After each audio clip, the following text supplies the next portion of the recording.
Qu'est-ce qui se serait passé si j'avais pas coupé ma jambe alors que c'était complètement infecté? Je vais vous le dire, on n'aurait pas coupé que la jambe, on aurait peut-être coupé plus haut et on aurait peut-être coupé tout court. Plus d'électricité, plus rien, fin de transmission, fin d'un haricot et le bris ça aurait été ciao bye bye.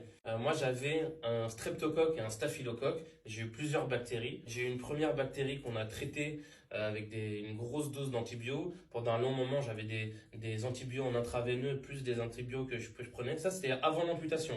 Donc ça, c'est la première infection. Ensuite, j'ai eu l'opération. On a constaté que j'étais infecté jusqu'à l'os, donc ce qu'on appelle une ostéite. Donc avec l'amputation, on a coupé les parties qui étaient infectées, mais j'étais encore suivi par des antibiotiques, que ce soit intraveineux et encore à l'oral. J'ai encore eu 1 mois et demi d'antibiotiques avec des fortes doses quand même pour enlever tout ce qui est staphylocoque, streptocoque, toutes les bactéries, hop, vous me foutez ça à la poubelle.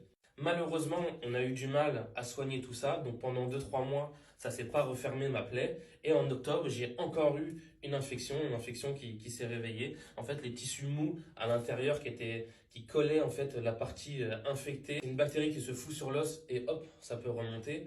Là, c'est en train de remonter près du tibia, donc ils ont encore nettoyé, ils ont tout rouvert, ils ont tout nettoyé, tout traité avec des antibiotiques à l'intérieur. Hop, ils ont passé ça au Karcher.